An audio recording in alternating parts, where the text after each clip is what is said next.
Hi, I'm Jamie Severiano with Innovational Musings, and we're here today with Dan Whitaker. And so, Dan, for starters, how about you tell a little bit about you? Okay. So, basically, I grew up in Portland and moved up to Alaska when I was in high school and lived up there for a while and came back to Oregon State to go to school. And then after I got out of school here at Oregon State, I decided not to go back to Alaska and start working here. So I went to work for a software company right out of college, and that company failed after a couple of years, and I started one of my first businesses to support the customers that had gone out, that were stranded by that company that had gone out of business. And that was Software Support Services. Myself and a couple other guys started that, and we're very successful at that. It grew up to be about 100 people, and we had customers all over the United States. And so that's how I got started in the business, in the high-tech business here in Corvallis. What year was that? That was in 79 is when that one got started. And then essentially I left that to start the Software Association of Oregon in 89.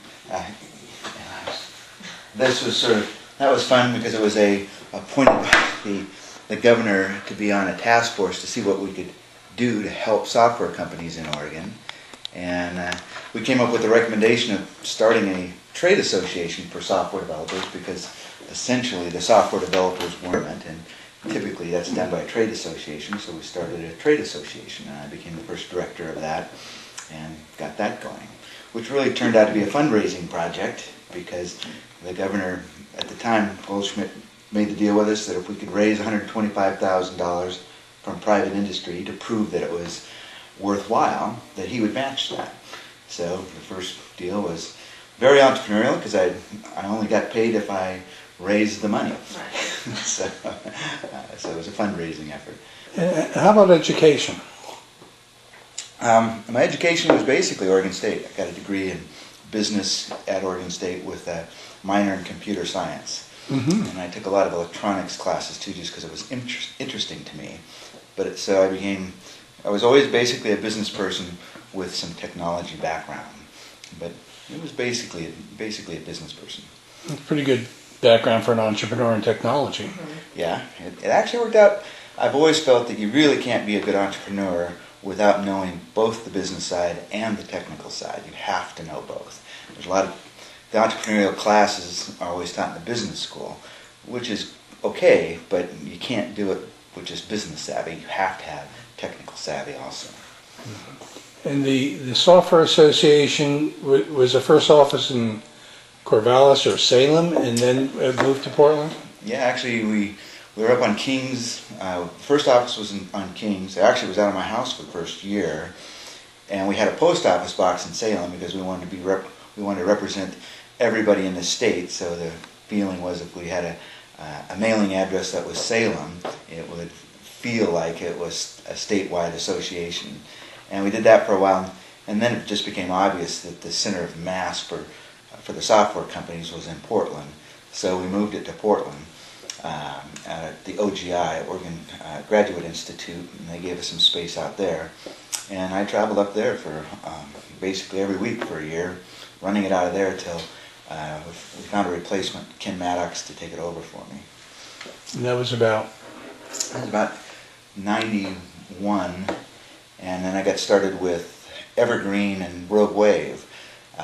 So Rouge Wave software, we were doing Evergreen Technologies, or with Mike McGee, the little super chip product, which was a hardware venture. And Mike was much more into hardware than I was. And on the side, we were selling Rouge Wave's Tom Keffer's product that he had just developed, and ended up, Mike took Evergreen Technologies and I took Rouge Wave, and we separated, and I did the software, he did the hardware, and started Rouge Wave software. It was actually Rouge Wave Associates before that. When Tom had it, it was just him and one other guy, both professors. And then we became a real business at that point, and away we went. And what kind of product was Rouge Wave, the software? So Rouge Wave was software. It was C++ software that was sold to programmers.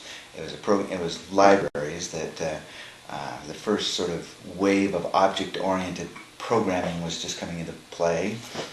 These were software objects that we sold to other programmers. We sold them to people like Borland and software development companies, and then got heavy into Wall Street because Wall Street was adopting C++ and object-oriented along with telecom and lots of other industries, but majority of it was Wall Street and telecom was our big industries. And that company, of course, grew rapidly. We had originally established a goal of getting to 25 people and stabilizing right there and becoming sort of a lifestyle company at 25 people. Within a couple of years, we were 35 people with the opportunity to grow even bigger. So we overtly made the decision to, take advantage of the situation we were in and stop being a lifestyle company and become a high-growth, high-tech company. And we got our first venture capital. We were making money and didn't really need the money, but that was sort of the path that you had to take to eventually go public, which we put on our sort of long-term objective. So we took venture capital took a couple rounds of venture capital, and then eventually went public in '96. So was there resistance on some of the people internally about leaving the lifestyle company and then going for more of a high-tech growth company? Yeah, there was some, but not much. There was a few people that left at that point. We were very overt about our goals and values, and we basically had an indoctrination for everybody who we hired, essentially saying, here is our goals and objectives and stuff like that. And we had a few people we hired, and as soon as they went through the training class, I basically did a class for every new employee or groups of employees, and there was a couple of times they quit right after class, said, no, that's not my value, because we were very emphatic about what our values were. So it was, the value statement was important to us. I think we really did live up to it, and and there were people that didn't agree with it, and they left the company. So, but not very many. Most people realized we were in a unique position. It was exciting. It was potentially financially rewarding for everybody.